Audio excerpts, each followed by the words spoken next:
इस पुरफतन दौर में जीज़ की जस्तजू में वबा और कहत के खौफ में मुब्तला सियासी, माशी और समाजी मसाइल में घिरे हुए पाकिस्तानी और मगरब व मशरिक़ के तहज़ीबी टकराव के दरमियान ये परेशान हाल मुमलिकत खुदादाद अनगिनत वसाइल के बावजूद वसाइल में घिरी हुई। आखिर हकाइक हैं क्या? सच को धुंधला देने वाले हकाइक व वाक़यात, बेदारी शऊर और हक गोई फ़र्ज है इस कौम पर, क्योंकि यहाँ लगा हुआ है एक तुरफा तमाशा।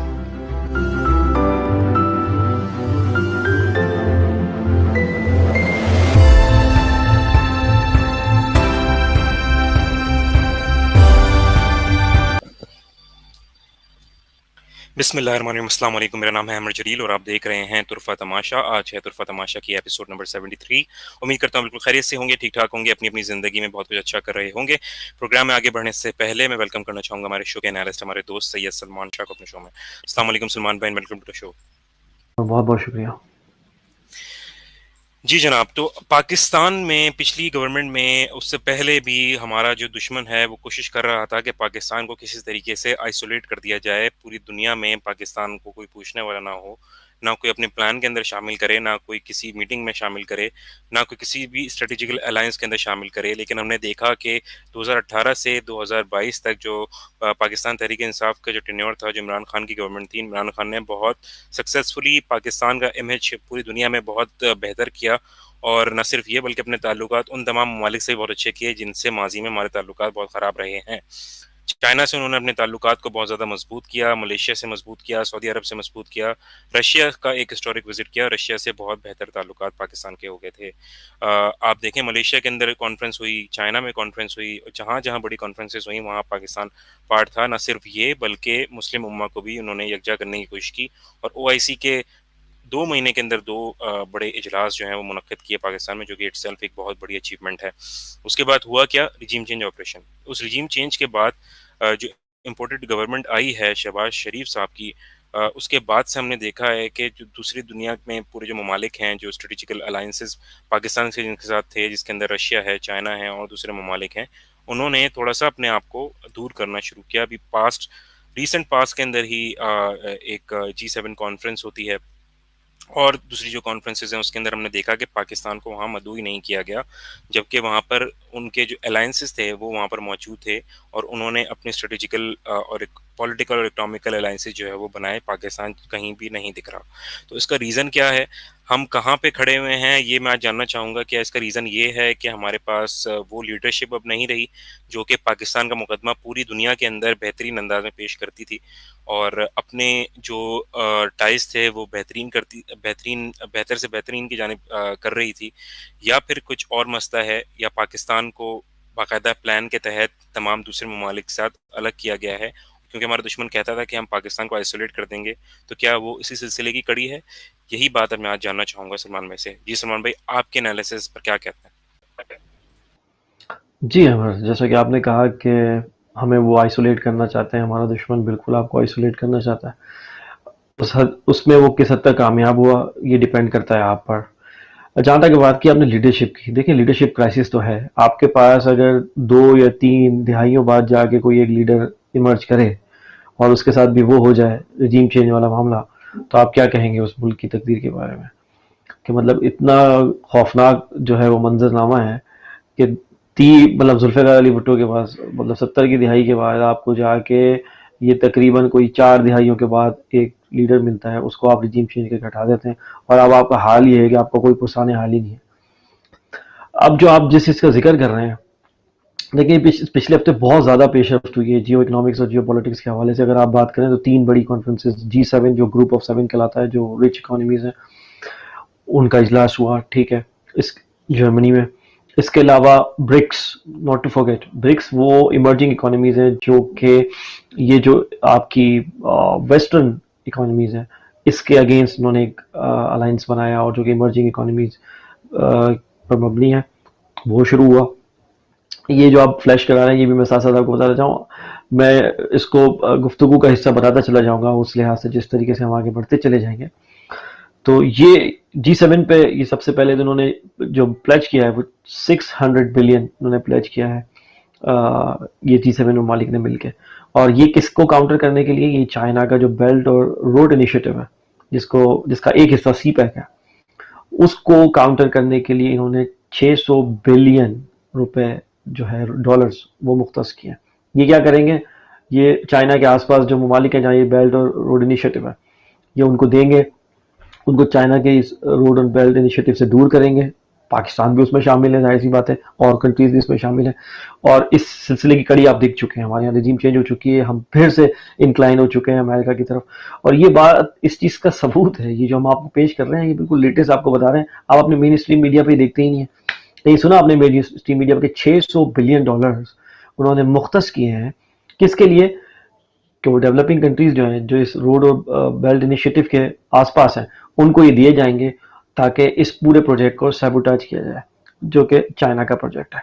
और उसका एक हिस्सा सी पैक है सिर्फ, ठीक है ना। तो जो ग्रेटर जो उनका इनिशिएटिव है वो तो रोड एंड बेल्ट इनिशिएटिव है, जो कि वो रिवाइव कर रहे हैं अपना सिल्क रोड, जो पुराना उनका था शार रेशम, वो उसको पूरा रिवाइव कर रहे हैं। और उसकी जो वो उसको वहां तक लेके जा रहे हैं, यूरोप तक लेके जा रहे हैं, और इधर फार ईस्ट तक लेके जा रहे हैं, और सारा फैला रहे हैं। तो कहने का मतलब तो ये है कि G7 तो मिलकर आपके खिलाफ करेंगे साजिश, ठीक है जी। मतलब आपके खिलाफ डायरेक्ट नहीं कर रहे, वो अभी तो बात कर रहे हैं डायरेक्ट चाइना की और रशिया की, लेकिन आप भी कहीं ना कहीं उससे जुड़े हुए हैं। जहां तक आपने बात की कि आपका मुंह कोई नहीं लगा रहा, अगर आप सीधी सीधी बात करें तो आपको कोई मुंह नहीं लगा रहा दुनिया में, आप किसी अलायंस का पार्ट नहीं है। हद तो ये हो गई कि ब्रिक्स में, जिसमें चाइना और रशिया लीड करते हैं, चाइना मतलब ब्रिक्स बेसिकली एक्रोनियम है, जो कि बी से जो है वो ब्राजील आता है, और आर से रशिया आता है जी, और आई से इंडिया, और सी से जो है चाइना, और एस से साउथ अफ्रीका। अब ये कंपैरिजन हम दिखा रहे हैं कि पूरे ब्रिक्स की जो मालिक है उनकी आबादी मिलकर जो 3.2 बिलियन बनती है, जो कि 42% ऑफ द वर्ल्ड है, ठीक है। ये आप देखें कितना बड़ा चंक है दुनिया का। और जो G7 ममालिक है, जो अपने आप को सो कॉल्ड रिच कंट्रीज कहलाते हैं, जिन्होंने रिप ऑफ के जरिए, फेक मॉनेटरी सिस्टम के जरिए, फेक करेंसी के जरिए, और ये फियाट करेंसी के जरिए, और ये सारा रिप ऑफ करके जो एक निज़ाम बनाया हुआ है जिसमें इन्होंने अपनी इजारादारी रखी हुई है, ये इन ममालिक की जो टोटल आबादी है वो 777 मिलियन है, जो कि 10% अप्रॉक्स बनती है पूरी दुनिया की आबादी की। तो आप अगर कंपैरिजन कर लें, लेकिन एक बड़ी इंटरेस्टिंग बात है जो आप देखें, आपका जो पड़ोसी है इंडिया, वो आपको क्वाड का हिस्सा भी नजर आएगा, वो आपको ब्रिक्स का हिस्सा भी नजर आएगा। यानी हाउ कम अहमर, इस बात का हमें अपने व्यूअर्स को बोलेंगे कि आप जरा सोचिए और put your thinking cap on, कि इंडिया जो है वो इंसर्कलमेंट ऑफ चाइना, जब साउथ चाइना सी में जब चाइना को जो है वो कर्टेल करना है, क्वाड जिसका हम बार बार जिक्र कर चुके हैं, जिसमें जापान है, ऑस्ट्रेलिया है, और अमेरिका है, और इंडिया है, क्वाड चारों मालिक, उसका भी हिस्सा है। और ब्रिक्स के अंदर ये चाइना के साथ बैठता है। और सितम जरीफी आप ये देखें कि अब की जब ब्रिक्स की कॉन्फ्रेंस हुई, जो कि 14वीं कॉन्फ्रेंस थी, 14th, ये 2009 में शुरू हुआ था ये, और कंटिन्यू ये बैठ रहे हैं, उसमें आप देखें कि पाकिस्तान को एज ए ऑब्जर्वर भी शरीक नहीं किया गया, हालांकि उसमें चाइना भी शामिल था।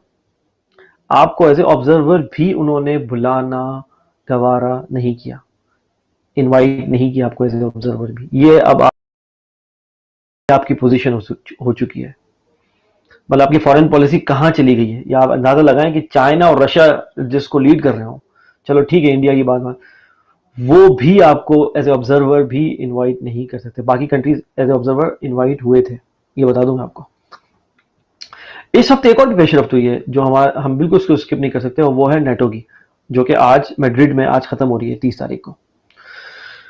नेटो क्या कर रहा है अब, नेटो अब क्या कर रहा है कि वो, अब देखें नेटो का भी क्या एजेंडा है, आप देखें, ये आप जो फ्लैश करा रहे हैं उनका भी क्या एजेंडा है कि वो ग्लोबल चैलेंजेस इंडो पैसिफिक, आ गया ये फ्रेज जिसको हम बार बार डिस्कस कर चुके हैं, इंडो पैसिफिक डिस्कस कर रहे हैं। इंडो पैसिफिक की जब बात करते हैं तो South China Sea, curtailment of China, और ये जो पर्शियन गल्फ है आपका, जो नीचे अरेबियन सी है, ये पूरा हिस्सा इसमें शामिल है। नेटो डिस्कस कर रहा है इसको। मैं आपको थोड़ा सा अपने व्यूअर्स को बता दूं, नेटो बना था सोवियत यूनियन के खिलाफ, ये बात आप अंदाजा लगा लें, ये सोवियत यूनियन के खिलाफ बना था। और अब अगर ये रशिया के खिलाफ खड़ा हुआ है तो ये कोई हैरानी की बात नहीं है, क्योंकि अब वो ये समझते हैं कि सोवियत यूनियन टूट गया, लेकिन अब रशिया दोबारा से इमर्ज हो रहा है, तो हम इसके खिलाफ खड़े हो जाते हैं, तो ये तो कोई अचंभे की बात नहीं है। अब ये जो आप बात कर रहे हैं कि ये पूरे G7 और नेटो सब मिलके अक्यूज करते हैं रशिया को कि यूक्रेन में आपने ये कर दिया, यूक्रेन में आपने वो कर दिया। अब आप जरा ये पिक्टोरियल व्यू दिखाएं थोड़ा सा जूम इन करके, कि ये जो इंसर्कलमेंट हो रही है ऑफ रशिया की, ये जो मुहासरा हो रहा है रशिया के इर्द गिर्द, ये कौन कर रहा है? जो कि प्रोवोकेशन है, मतलब ये अब आप रशिया को, रशियन बेयर को आप प्रोवोक कर रहे हैं, ठीक है ना? स्टिक उसकी रशियन बेयर की नाक पे ऊपर आप स्टिक रख के उसको प्रोवोक कर रहे हैं। अब आप ये देखें, एस्टोनिया, लैटविया, लिथुआनिया, और मैं आपको एक और बात बताऊं, अगर आप नीचे से भी आ जाएं, बल्गेरिया, और आप ये देखते चलिए आए, पोलैंड, हर जगह इन्होंने अपनी प्रेजेंस बढ़ा दी है। और ये चार्ट अगर आप देखें गौर से, तो इसमें बाकायदा फाइटर जेट्स कितने हैं, फुट सोल्जर्स उन्होंने कितने उतारे हैं। हंगरी, आप ये देखें, रोमानिया, और मैं एक और बात बताऊं आपको जो इस चार्ट में शायद ना हो, स्वीडन और फिनलैंड को इन्होंने इनवाइट किया है कि आप बाकायदा मेंबर बन जाएं, यानी नई मेंबरशिप में लाना चाह रहे हैं स्कैंडिनेवियन 2 कंट्रीज, स्वीडन और फिनलैंड को। एज वी स्पीक जो हम बात कर रहे हैं, ये सब हो रहा है दुनिया में, कितनी बड़ी बड़ी डेवलपमेंट हो रही हैं। और फिर ये अगर आप नक्शा देखें, हम अपने व्यूअर्स को दिखा रहे हैं, ये देखिए, इसके बाद अगर आप, इसके बाद ये G7 ममालिक और नेटो मिल के अगर रशिया को अक्यूज करें कि आप जो है वो इंटरवीन कर रहे हैं यूक्रेन में, तो और आप जो है ना ये ना करें, और हम यूक्रेन को जो है ना मेंबर बनाएंगे और मेंबर बनने दें यूक्रेन को। रशिया देखें, मैं आपको एक और बात बताऊं, स्वीडन और फिनलैंड के जो है ना इंक्लूड होने के बाद मेंबरशिप में, आपको पता है सेंट पीटर्सबर्ग से बिल्कुल उनकी सरहद के करीब है। अगर आप देखें नक्शे में, तो सेंट पीटर्सबर्ग के बिल्कुल करीब है। जो फिनलैंड और स्वीडन अगर आप इंक्लूड हो जाते हैं, तो चंद मिनट का भी मिसाइल का फासला नहीं है।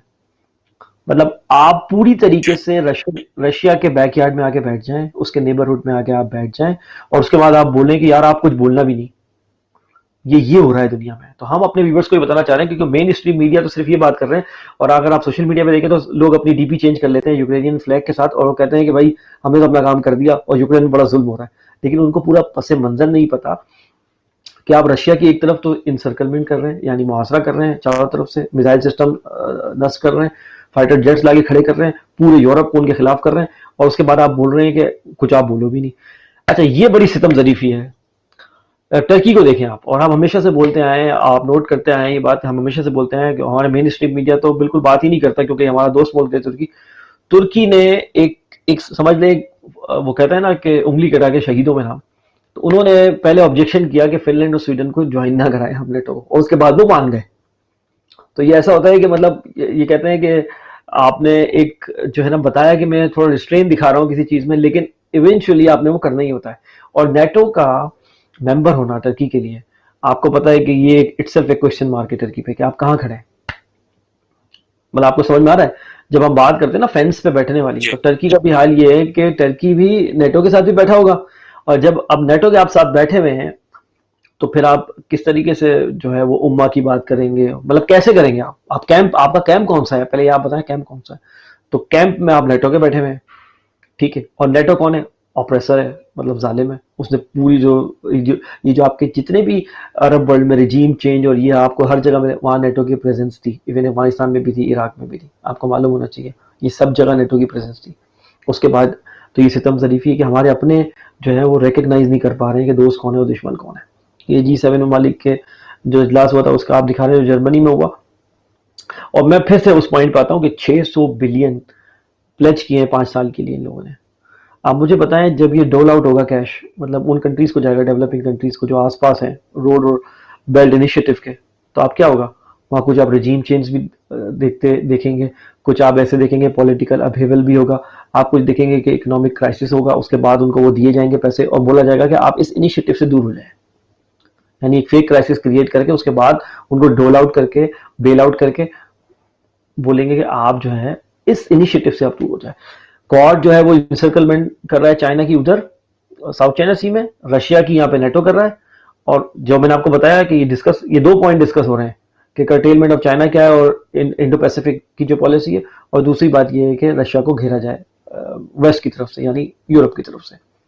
और या कि हम कितने इस पे प्रोग्राम कर चुके हैं, हमने आपको पहले भी बताया था बिल्कुल कि ये फ्लैश पॉइंट ताइवान में बना रहे हैं, ये फ्लैश पॉइंट यूक्रेन और रशिया में बना रहे हैं, और तीसरा फ्लैश पॉइंट इंडिया पाकिस्तान का बन रहा है जो न्यूक्लियर फ्लैश पॉइंट बन रहा है। ये सब चीजों को अगर आप कनेक्ट करें, आप ये देखिए इस पूरी इक्वेशन में हम कहाँ खड़े हैं।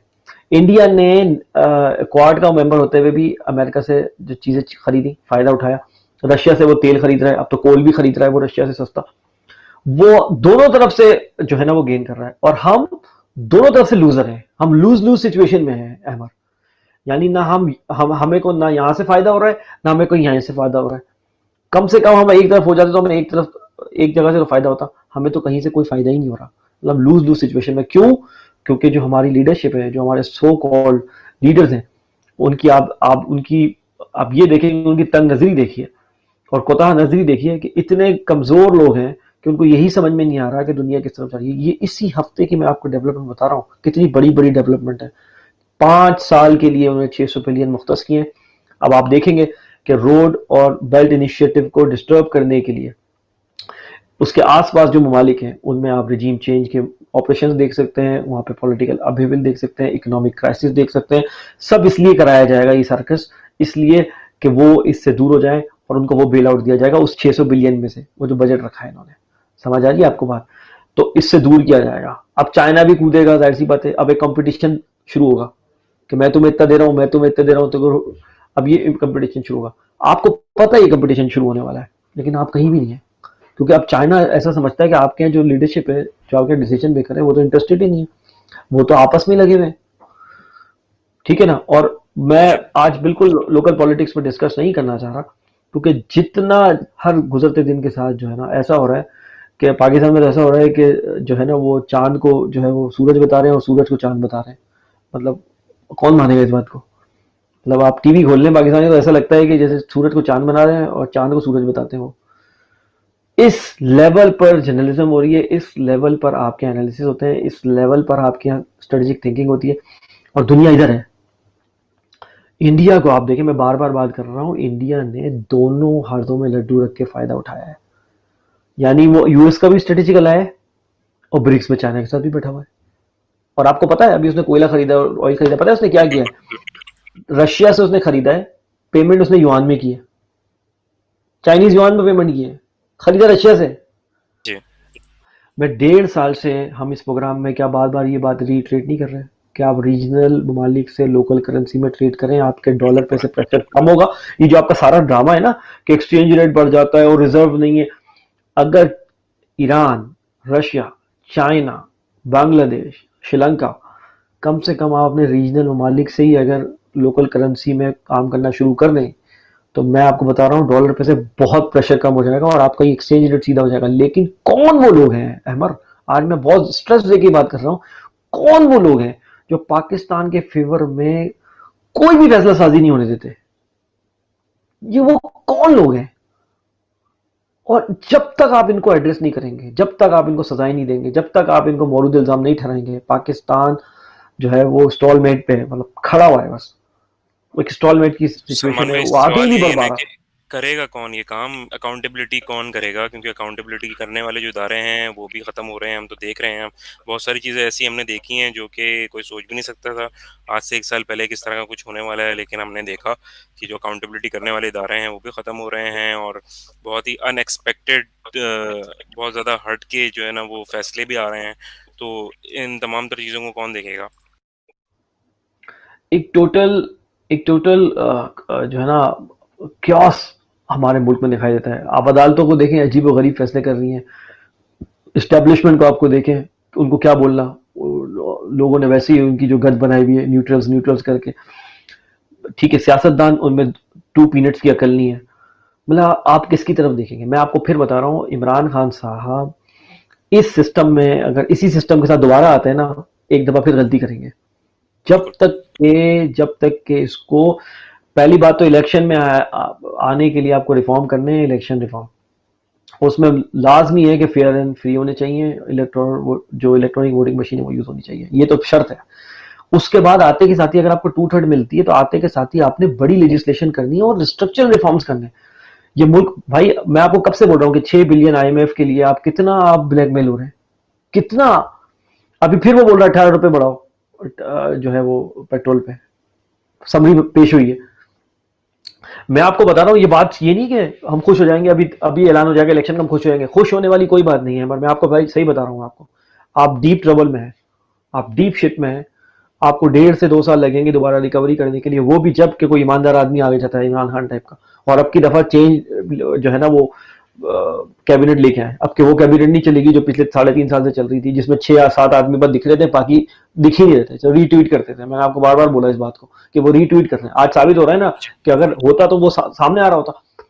फिर कोई डीप थिंकिंग नहीं है, कोई स्ट्रेटेजिक थिंकिंग नहीं है। अलायंसेज आप कैसे बनाएंगे, किससे बनाएंगे, ये कुछ भी पैसे नहीं है। अगर आपके अच्छे अलायंस आज बने हुए होते, अच्छे अगर आपके दोस्त होते दुनिया में, अच्छे आपके डिप्लोमेटिक रिलेशनशिप होते, आपको लग रहा है कि ये 1.5-2 बिलियन कोई रकम होती है कोई कंट्रीज बड़ी के रकम लिए? नहीं है, जिनसे हमारे ताल्लुकात अच्छे हो सकते हैं या हो रहे थे, उनके लिए तो कोई बड़ा मसला है ही नहीं। मैं आपको बताऊं, सिर्फ इंडिया की आईटी एक्सपोर्ट 150 बिलियन है, 150 बिलियन। जी। अंदाजा है?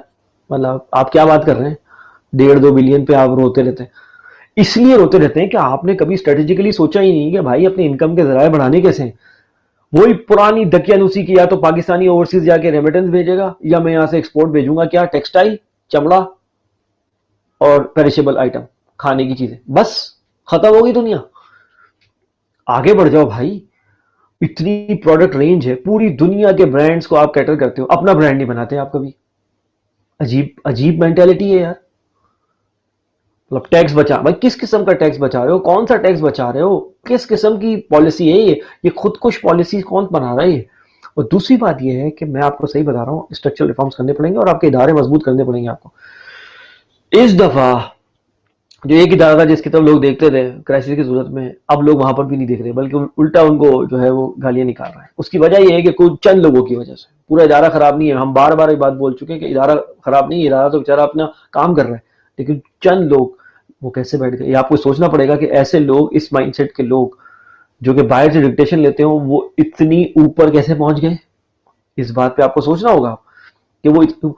और इसी हफ्ते मैं आपको बताऊं कि मतलब क्रैक्स इतना गहरे हो चुके हैं अंदर तक कि जो जनरल जहीरुल इस्लाम थे, जो आईएसआई के साबिक चीफ थे, वो एक तकरीब में खड़े हो गए, जो पीटीआई की तकरीब थी, उसमें आगे खड़े होकर बोलते हैं कि भाई मैं सही मानूं में न्यूट्रल हूं, मैं वो वाला न्यूट्रल नहीं हूं। सब हंस रहे हैं उस महफिल में। मतलब इतने डीप क्रैक्स हो चुके हैं आपके, खुल के लोग बोल रहे हैं। मैंने आपको क्या बोला कि आप सिर्फ नवंबर का वेट करें, बाजवा साहब को जरा उतरने दें, ये वर्दी उतरने दें इनकी, उसके बाद आप देखिएगा इनका एक रेस्टोरेंट में भी जाना मुश्किल हो जाएगा। ये एक रेस्टोरेंट में भी नहीं जा सकेंगे अपनी फैमिली के साथ। आपको पता है ना आवाम क्या करती है फिर, और यहाँ तो करती है, यहाँ तो फिर भी कर लेगी कुछ आसरा। बाहर मुल्क में क्या करेगी इनके साथ, आपको मालूम ही है, पाकिस्तानी दुनिया के हर कोने में, ठीक है ना। जी। तो वो एक हमारे जानने वाले थे, उन्होंने बोला कि यार हम बहामास गए, तो वो एक छोटा सा आइलैंड है बहामास, उन्होंने बोला यार यहाँ तो पाकिस्तानी नहीं होगा, वहां पर भी 3 फैमिलीज थी पाकिस्तानी, उन्होंने उनको इन्वाइट कर लिया दावत पे। मैं तो आपको सीधी सी बात बता रहा हूँ, आप कहीं नहीं बच सकते, ठीक है। तो कहने की बात यह है कि इनके जहन में है क्या, और आपको इंटेलेक्चुअल्स चाहिए।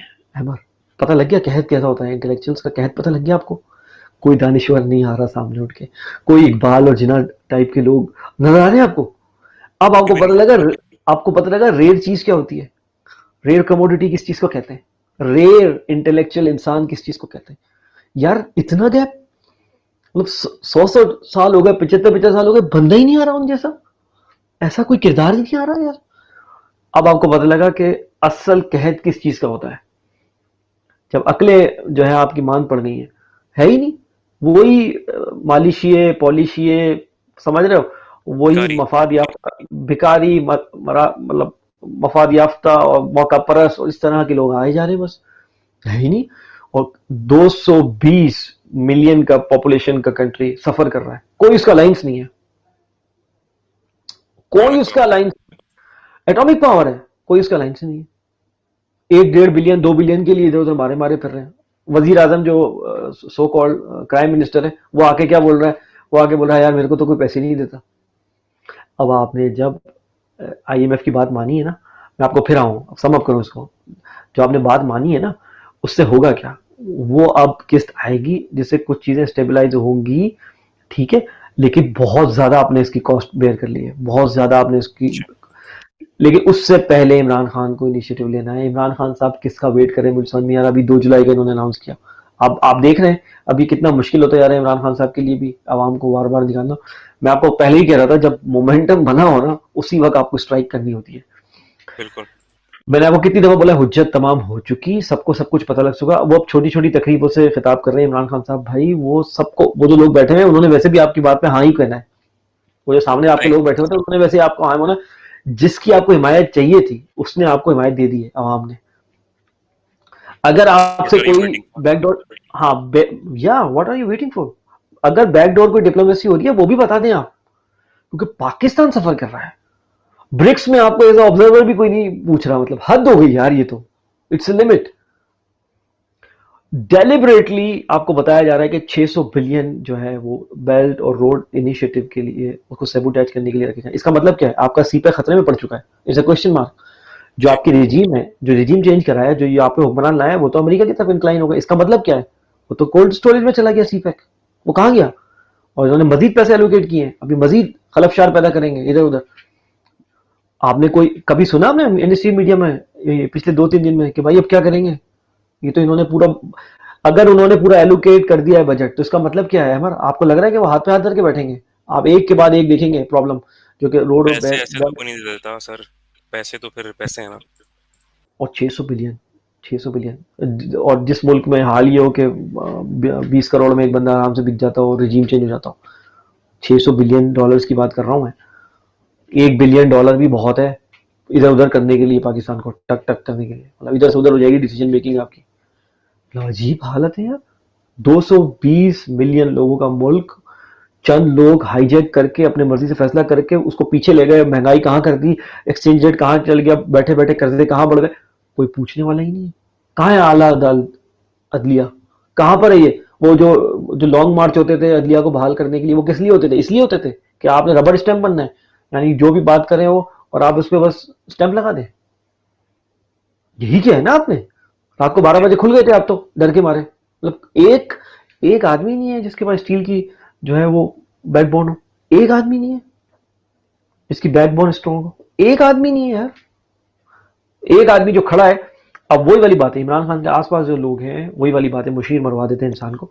जो आसपास के लोग हैं वो इनको इतना पैसिव करके चल रहे हैं, उनको इतनी पैसिव उनसे जो है वो रिएक्शन दिलवा रहे हैं। भाई मैं आपको पहले फिर बता दूं आपको, इनकलाब और बड़े स्ट्रक्चरल चेंजेस मुल्कों में ऐसे नहीं आते कि आप टेलीविजन स्क्रीन के सामने बैठे और खिताब कर दें। ऐसे नहीं आते। आप जिस इनकलाब का बोलेंगे मैं आपको बता दूंगा, रेफरेंस दे दूंगा। American revolution, French revolution, Iranian revolution, Russian revolution. Suffer करना पड़ता है, हुक्मरानों को सफर करना पड़ता है, लीडरशिप को सफर करना पड़ता है, जेलें नो होती हैं। Shortcut to revolution. नथिंग यार। मतलब सब सब छोड़े आप बात। आप इस्लामिक हिस्ट्री के स्टूडेंट हैं, आप और मैं। आप मुझे बताएं, इस्लाम जब इमर्ज किया था तो कितनी कुर्बानियां दी थी? क्या बैठे बैठे हो गया था सब कुछ? आप बताएं। सब तो कुर्बानियों की वजह से ही हमारा जो मजहब है वो फैला है ना। मैं आपको बता दूं, नहीं हुआ था ना। क्रिश्चियनिटी में चले जाएं आप, क्या ईसा अलैहिस्सलाम ने और उनके जी। हवारियों ने कुर्बानी नहीं दी? मैं उससे और पीछे चले जाऊं, जुडाइज्म में, कि दाऊद अलैहिस्सलाम जब दोबारा कैनानाइट से लड़ने आए थे तो क्या उनको लड़ना नहीं पड़ा था? लड़ना पड़ा था ना दाऊद अलैहिस्सलाम को, और फिर वो बादशाह बने थे दाऊद अलैहिस्सलाम। तो आप ये तो अब्राहमिक, पूरा आप पूरा हिस्ट्री देख लें अब्राहमिक रिलीजन की, कुर्बानी के बगैर तो यहाँ होता ही नहीं है कुछ। आपको ये सब कुछ इससे सबक लेना है और आपको स्ट्रक्चरल चेंजेस की तरफ जाना पड़ेगा। ये जो है ना, ये पैनाडोल से ये मसला हल नहीं होगा। ये सर्जरी वाला मामला तो आ गए हैं अब यहाँ पे। बिल्कुल ये ऐसे। स्टैंड कि भाई आप सिर्फ इलेक्शन करा दें, उसी गटर में आप वापस नहीं कूद सकते हैं। हमारे आपको पहली बात तो फ्री एंड फेयर और ट्रांसपेरेंट इलेक्ट्रॉनिक वोटिंग मशीन के थ्रू आप वो वहां जाएं, और वहां इसलिए जाएं कि ये अभी गोल नहीं है, ये एंड इटसेल्फ नहीं है, ये मींस टू एंड है। आप ये अचीव करके पहले 2/3 में जाए मेजोरिटी लेके, वहां जाके आप स्ट्रक्चर चेंजेस करने, वहां जाके आप, असल तो वो है गोल कि वहां जाके आप उसको फिर आप वेलफेयर स्टेट की और तरफ लेके बहुत जाएंगे। मेहनत करनी पड़ेगी, 2/3 मेजोरिटी के बाद भी बहुत ज्यादा मेहनत बहुत करनी पड़ेगी। बहुत ज्यादा मेहनत करनी पड़ेगी आपको। जो अपनी टीम है वो अभी से सिलेक्ट करनी पड़ेगी, और ये नहीं चलेगा अब ये खोखले नारेबाजियां, और ये नहीं चलेगा। ठीक है, कुछ पॉलिटिकल डिफेंड करने के लिए आपको कुछ लोग चाहिए होंगे, ठीक है, लेकिन आपको काम करने के लिए मुहिब वतन पाकिस्तानी चाहिए होगा, और ओवरसीज में मौजूद हैं। आप बुला सकते हैं, उनसे काम ले सकते हैं, आप उनका बैकग्राउंड चेक करवा सकते हैं, सारा सब कुछ हो सकता है। लेकिन ये अब आपको करना चाहिए। सिर्फ अगर ये बोलना कि यार गलत हो गया, देखिए यार याद रखिएगा, आप अगर मजलूम माइंडसेट के साथ जाएंगे ना कि मेरे साथ जुल्म हो गया, बस अब मैं इलेक्शन करके आ जाऊंगा और ये करूंगा, इससे कुछ भी नहीं होगा। जालिम वहीं खड़ा हुआ है, अभी वो फेस सेविंग करने के चक्कर में है। अभी भी वो क्या कर रहे हैं, अब आप देखें पिछले हफ्ते क्या हुआ, एमक्यूएम थोड़ा सा मुंह बनाते हुए नजर आ रही है आपको, एएनपी थोड़ा सा मुंह बनाते हुए नजर आ रही है, ये पीडीएम टूटती हुई नजर आ रही है आपको, आ रही है ना, थोड़ा थोड़ा बिल्कुल अलग होते हुए नजर आ रहा है। क्यों? क्योंकि इनको पहले जहां से फोन आया था कि आपने पीडीएम के साथ जुड़ना है, ये पहले वहां जुड़ गए थे। अब जहां से इनको इशारे मिल रहे हैं तो इनको दूर होने के इशारे मिल रहे हैं। जो असल बंदा है वो आज भी अपना फेस सेव करने के चक्कर में है, वो यही को खराब कराने के चक्कर में। अब ये तो अपना इलेक्टोरल जो है वो लॉस कर चुके। अब आप पता है, अब एमक्यूएम दोबारा जाके जी। हमको बोलेगी यार अब हमें वोट दे दो दोबारा से कराची में, तो वो बोलेंगे अच्छा तो इमरान खान को हटाना था, तुम रातों रात मिल गए थे वफात के चक्कर में, और अब तुम यूं आ रहे। तो इलेक्टोरल लॉस तो हो ही गया इनको। लेकिन वो कौन था जिसके फोन पे इधर उधर चले जाते थे राइट ये और लेफ्ट। सवाल तो सबके जमानों पर है ना कि वो कौन था, और ये बहुत ही अभी सबसे पॉपुलर सवाल हमारे मुल्क में यही है कि वो कौन था। तो मेरा तो ये ख्याल है अच्छा, सलमान मजे की भाई। बात है, मजे की बात है, जवाब भी सबको पता है, मजे की बात है जवाब सबको पता है।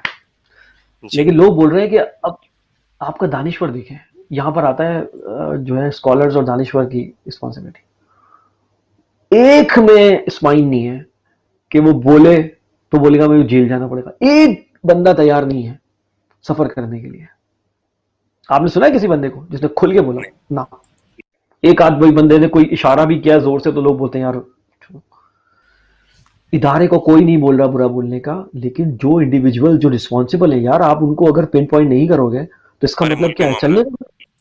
हाँ, मुल्क का मामला भाई, आपका मुल्क जो सफर कर रहा है, डॉलर एक्सचेंज आज आज अब आज आके अब अगर रशिया से ऑयल शुरू कर दें और लोकल करेंसी में चाइना से ट्रेड शुरू कर दें, और मैं आपको बता रहा हूँ ये डॉलर दोबारा से 170 75 पे आ जाएगा, मैं आपको बता रहा हूँ।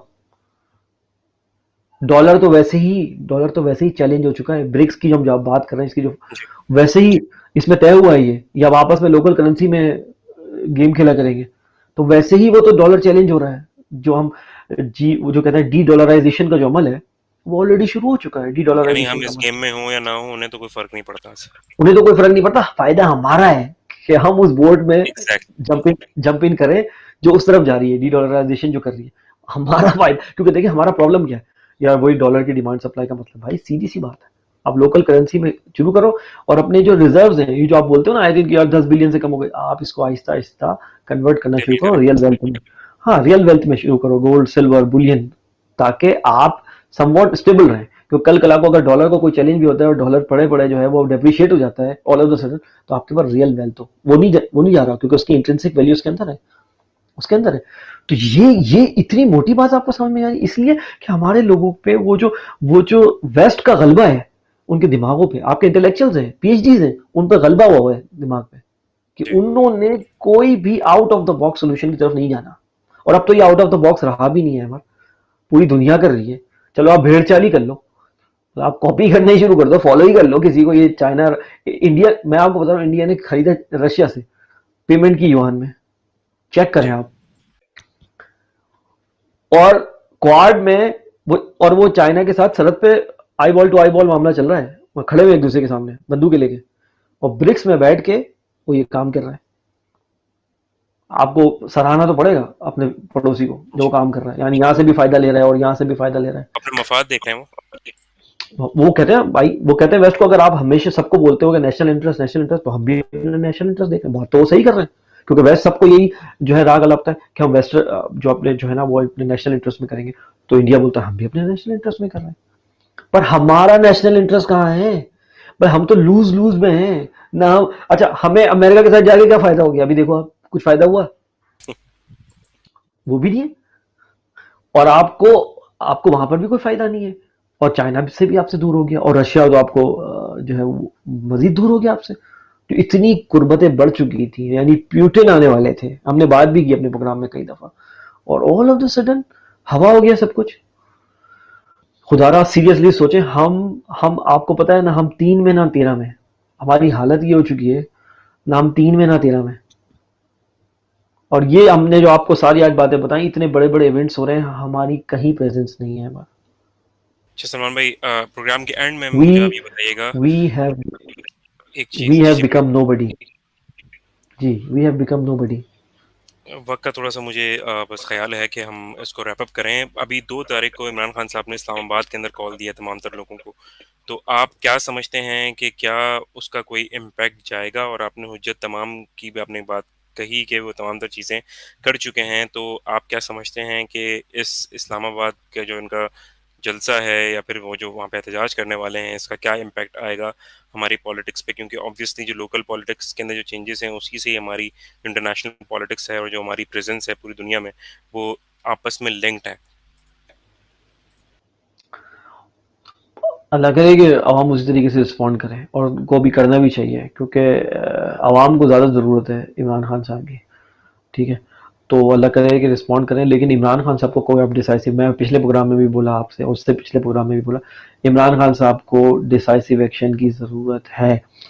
और उनके जो आसपास के लोग हैं, मैंने एक तकरीब देख रहा था, मैं एक तकरीब में जो सहाफ़ी थे आपके टॉप, वो इमरान खान साहब को सामने बैठ के एड्रेस कर रहे थे और बता रहे थे कि आपने, फॉर एग्जाम्पल उन्होंने एक बात ये बोली कि आप जब नवाज शरीफ साहब बाहर जा रहे थे आपने क्यों जाने दिया? तो उन्होंने कहा कि मुझे बताया गया कि वो बीमार है। मुझे बताया गया, बस यहीं रुक जाए आप। किसने बताया आपको? उन लोगों को क्वेश्चन मार्क कर लें। ये अरीब करीब के ही लोग होते हैं। इसी हफ्ते उनके जो घर से एक खुफिया आले के साथ बंदा पकड़ा गया, जो कि वो नष्ट कर रहा था रिकॉर्डिंग के लिए। ये वो 6 साल से कौन? मुलाज़िम जी, मुलाजिम था। किसने उसको रखा था? किसने उसे रखवाया था? ठीक है, पूरा इसका जो ऑडिट ट्रेल है वो निकलवाएं। तो ये अंदर के कुछ लोग हैं जो आसपास हैं इमरान खान साहब के, जो कि जो है, समझ रहे हैं आप, जो कि शीप की जो है क्लोथिंग में है, लेकिन अंदर इनकी भेड़िया है। समझ रहे हैं? तो वो, उसमें आप देखें कि ये क्या हो रहा है इमरान खान साहब। उन्होंने कहा मुझे बताया गया था कि वो बहुत बीमार है। अगर अब इमरान खान साहब को ये चाहिए कि अपने इस कदर इंडिपेंडेंट ज़राए रखें कि उनको आवाम की नब्ज जो है ना उस पर हाथ होना चाहिए उनके। एग्ज़ैक्टली। अब उन अब उनका हाथ नब्ज ये गलतियां कुछ ना दोहराएं, क्योंकि नवाज शरीफ साहब बाहर गए, वो पूरी साजिश में शरीक हुए, क्योंकि बाहर वो खुले तौर पे सबसे मिल रहे थे, फला मुल्क के सफीर से भी, फला मुल्क के सफीर के भी, दुश्मन मुल्कों के सफीर से भी। सारा ताना बाना बुना गया, सारा प्लान तैयार हुआ और एग्जीक्यूट हुआ, क्योंकि उनको पूरी फुल आज़ादी थी।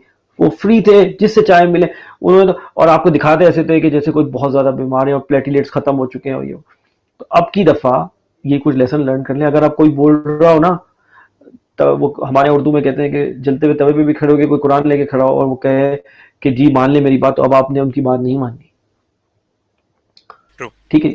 और मीडिया में जो उनके बंदे थे नवाज शरीफ साहब के, वो कह रहे थे जाने दें, अगर मर गए तो आपके हाथ पे आ जाए। भाई क्यों आ जाएगा आपके हाथ पे? एक मुजरिम है। कितने मुजरिम जेल में जो है वो मर जाते हैं, उनके लिए बारे में तो आपने किसी ने भी हमदर्दी का इजहार नहीं किया। मुजरिम है ना, उसको वो जेल का एक निज़ाम है, उसको उसके मुताबिक ट्रीटमेंट मिलेगी। और अगर आप अपनी ही लाहौर में ही, आप अपनी ही बनाए हुए हॉस्पिटल से अगर आप मुतमईन नहीं है, तो ये तो आपके ऊपर फिर क्वेश्चन मार्क है कि आप 3-3 दफा प्राइम मिनिस्टर बन गए, एक हॉस्पिटल नहीं बना ने सके क्या इस किया? लेवल का। तो भाई अब की दफा इमरान खान साहब को, या ये जो नाइव है, ये अब इतना नाइव होने की जरूरत नहीं है। अब जरा आप अकल के नाखून ले लें, क्योंकि अब की दफा जो है ना वो मामला वो नहीं रहा। अब आपको पता लग गया, एस्टेब्लिशमेंट भी ने अपना रूप दिखाया आपको इस दफा, और आपको आपके आसपास के दोस्तों ने भी रूप दिखाया, और आपके अलायंसेस में जो थे पॉलिटिकल पार्टी उन्होंने रूप दिखाया, इंटरनेशनल एस्टेब्लिशमेंट ने भी सब ने दिखा दिया। अब आप जो है ना टीम लाएं श्रूड किस्म की, जो पॉलिटिकली जो है ना अवेयर हो सिचुएशन से, पढ़े लिखे हो, पॉलिटिकली अवेयर हो, श्रूड हो, तब जाके आप ये गेम में इन है अब आप, वरना आपके साथ फिर वही होगा जो आपके साथ हुआ है। तो बहरहाल हमारी तो दुआ ये है कि इमरान खान साहब को अल्लाह ताला, और उसके लिए बहुत ज़रूरी है, मैं एक चीज़ आपको बताऊँ नुस्खा, इमरान खान साहब को कुछ आपके मुल्क में जो स्पिरिचुअल लोग हैं, जो रूहानी लोग हैं, उनको अपना मेंटोर बनाना पड़ेगा अहमर, बिकॉज वो लोग धोखा नहीं खाते। उनके पास वो स्पिरिचुअल इंसाइट होती है, जिसके सुपरविजन में अगर इमरान खान साहब चलेंगे, तो मैं आपको सही बता रहा हूँ कि इमरान साहब बहुत बेहतर फैसले कर पाएंगे। अब की दफा उनको पाकिस्तान में या कहीं भी स्पिरिचुअल इंसाइट वाले लोग, जिनको अल्लाह ताला ने स्पिरिचुअल इंसाइट अता की है, उनकी जो है वो सोबत इख्तियार करनी पड़ेगी, और उनसे मशवरा करना पड़ेगा। भले आप अपने मुशीरों से मशवरा करें, लेकिन उनसे भी आप ज़रूर मशवरा करें। फिर आप देखिएगा आपकी इनकी डिसीजन मेकिंग में कितनी शफाफियत और कितनी तेज़ी आती है। जी हमारा जी, बहुत-बहुत शुक्रिया सलमान भाई, आपने डिटेल में गुफ्तगू की हमारे पाकिस्तान की और इंटरनेशनल रिलेशंस के हवाले से, और जो पिछले पास्ट वीक में हुआ है इंटरनेशनल होराइज़न पे पॉलिटिक्स की, उसके मुतालिक आपने बात की और तमाम तर चीज़ों के ऊपर जामे आपने गुफ्तगू की, और जो हमें हक़ाइक़ की रोशनी में हमें आगाह किया कि किस तरह से पाकिस्तान जो है वो इसको अलग किया गया है और कहीं पे भी पाकिस्तान की प्रेज़ेंस मौजूद नहीं है, और अब आने वाले वक़्तों में इमरान खान को क्या करना चाहिए और आगे वे फॉरवर्ड क्या है। आज की एपिसोड उम्मीद करता हूँ आप तमाम लोगों को बहुत अच्छी लगी होगी, एपिसोड नंबर 73। अपना फीडबैक हमें आप दे सकते हैं facebook.com/तुरफ़तमाशा हमारे पेज का लिंक है, नीचे टिकर पे भी चल रहा है। सलमान भाई को आप फॉलो कर सकते हैं ट्विटर पे, twitter.com/सलमान_सैयद उनका ट्विटर हैंडल है। साथ में आप मुझे ट्विटर फॉलो फॉलो करने के लिए आप अहमद जलील का हमारा ट्विटर हैंडल है, आप उस पर फॉलो कर सकते हैं। फीडबैक हमें ज़रूर दीजिएगा। This is Ahmad Jalil along with Syed Salman Shah signing off from तुरफ़तमाशा, पाकिस्तान, पाइंदाबाद। इस पुरफतन दौर में जीज़ की जस्तजू में वबा और कहत के खौफ में मुब्तला सियासी, माशी और समाजी मसाइल में घिरे हुए पाकिस्तानी और मगरिब व मशरिक़ के तहज़ीबी टकराव के दरमियान ये परेशान हाल मुमलिकत खुदादार अनगिनत वसाइल के बावजूद मसाइल में घिरी हुई। आखिर हकाइक हैं क्या? सच को धुंधला देने वाले हकाइक व वाक़यात, बेदारी शऊर और हक गोई फ़र्ज़ है इस कौम पर, क्योंकि यहाँ लगा हुआ है एक तुरफ़ा तमाशा।